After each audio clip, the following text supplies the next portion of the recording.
Hi, welcome back to Walking Through the Word. Today we're going to be looking at Genesis chapter 9.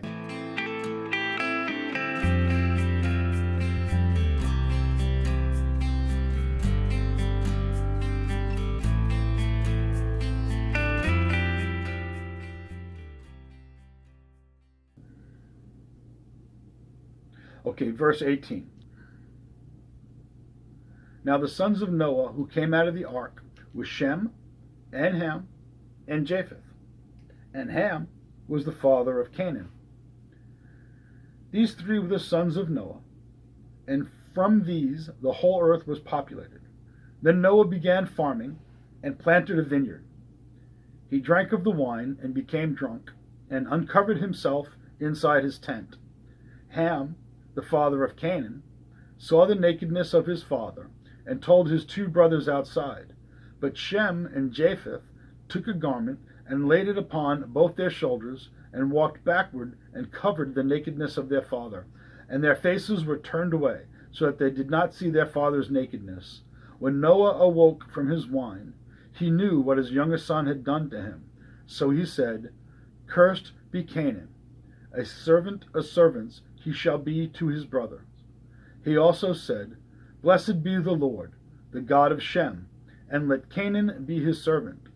May God enlarge Japheth, and let him dwell in the tents of Shem, and let Canaan be his servant." Noah lived 350 years after the flood. So all the days of Noah were 950 years, and he died. And that is the end of chapter 9. So this is a short chapter. There are some things that are very important that we look at right here, and some little details that we take out.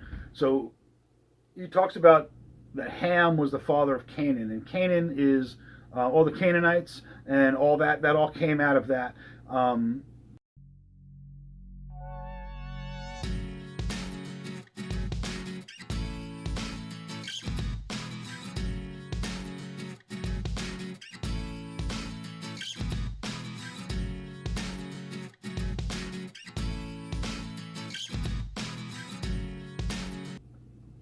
So when Ham does his thing here, and he gets busted, he gets cursed, but not only does he get cursed, but all his generations after him, all the people that come after him.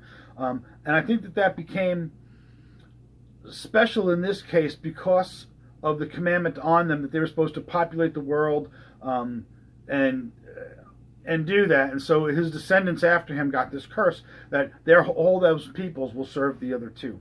Seems harsh, but hey, that's what happens. Again, to whom much is given, much is required. And here in verse 19, it says, these were the sons of Noah, and from these the whole earth was populated. But that word populated could also be scattered. And scattered tends to lean itself more to that this was, again, to Noah, the whole known earth. And they scattered out from there, not necessarily that they populated the entire earth. The whole earth was scattered. I don't know. So what's the next thing that Noah began to do? Noah went out and he started farming. And what did he plant? He planted a vineyard. And the vineyard gets kind of important because it symbolizes things. You can't go out. Now I can go outside and I can plant some tomatoes, and I'll go out there in a month or two, I'll have some tomatoes growing and I'll be able to harvest and have them. But you can't do this with grapes. Grapes need time to get established. They need time for their roots to go down. And I think it's like at least 2 or 3 years before you start getting some grapes on there. And it takes a while. So showing that he planted a vineyard shows that he was planning on staying there for at least several years to get it going, and get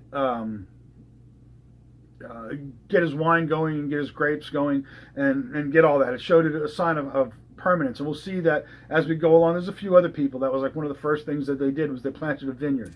That was like the sign of homesteading. That was, I'm going to stay here. This is my home, and I'm planting a vineyard. The same thing with planting olive trees. Olive trees, it takes many years. I don't know, maybe 20.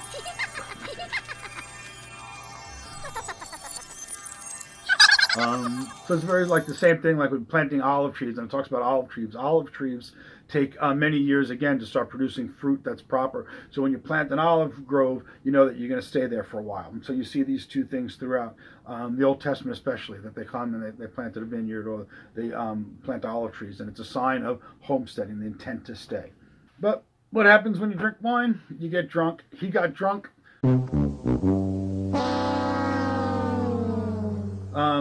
He got naked. People have been getting drunk and naked since the time of Noah. Noah got drunk and naked, went and passed out inside his tent. Something happened. We don't have any details at all about what he did, but Ham went in and did something. The only thing that it says is that, and he went outside and he told his two brothers. So maybe it was that he was poking fun of his father's nakedness, but if that was the case, then how did this happen? Because it says when Noah awoke, he knew what his youngest son had done to him. So how did he know his son talked about him and made fun about him? He was covered by the other brothers, right? They went in and covered him. So when he woke up, he should have been covered. How did he know anything happened? So who knows? That's all it really says about him. But whatever it was that he done, or whatever it was that he did, was an outrage, and totally outraged Noah, and caused this next curse to come on him. And he cursed him. And not only did he curse him, but he cursed all his generations after him and all the people after him. And he said, "Cursed be Canaan, a servant among servants. He shall be to his brothers." Now, why did he become a servant? Because when he took the leadership role, he was making fun of the father's nakedness. He was making fun of him being drunk or whatever. And we're going to go with the most tame explanation, right? And the other two brothers showed the restraint, and they went in and they covered the father, and they did the right thing. So he is no longer allowed to lead. He's now got to be a servant. And so now here he is. He's a servant, and he's going to serve his brothers. Okay, but then Noah also turned around, and he said something to his other sons. He said, "Blessed be the Lord, the God of Shem, and let Canaan be his servant." So to bless Shem, he blessed God, who is a God of Shem. So this is a blessing to Shem, that he's going to have the inheritance of the Lord. And we get into that a little later when we look at the different... God calls himself out a people. And again, we're talking about following that bloodline, right? So here's the blessing upon Shem to have that bloodline. And he said, "Blessed be the Lord, the God of Shem." So that's now... Shem is going to be God's people, kind of thing like that. So he made him that. This was the blessing that was upon Shem. And through Shem, may God enlarge Japheth, right? And let Canaan be his servant. And may God enlarge Japheth. So now it doesn't say that God was the God of Shem. It says, but God's going to bless Shem too. So see the difference here, what we're seeing? So we're seeing this following this genealogy, this bloodline, who the Messiah is going to come through, who's going to be the Lord's people. And we see that now with Shem. Blessed be the Lord, the God of Shem. And may God enlarge Japheth, and let him dwell in the tents of Shem, and let Canaan be his servant. So again, this looks at Japheth coming later, and we dwell in the tents of Shem. And if you look at the Gentiles are now grafted into the vine of the Semites, right? We now have the God of the Jews through Christ bringing that gospel to the Gentiles. So now we are dwelling in the tents of Shem. Here's a prophecy about it. And that brings us to the end of Genesis 9, as I said. And Noah, it just goes on to talk about how he lived. He lived 350 years after the flood. So all the days of Noah were 995 years. And I'm sorry, I read that wrong. So Noah lived 350 years after the flood. So all the days of Noah were 950 years, and he died. And he's, I'm not going to say he's the second oldest person in the Bible, but I think he is. We'll put the genealogy up again so you can see it. And you'll see where Noah is. He lived a really long time in here. And but again, same thing happened to him that happens to all flesh, except for Elijah, and except for Enoch, that they died. Even Christ had to die, but it didn't stick.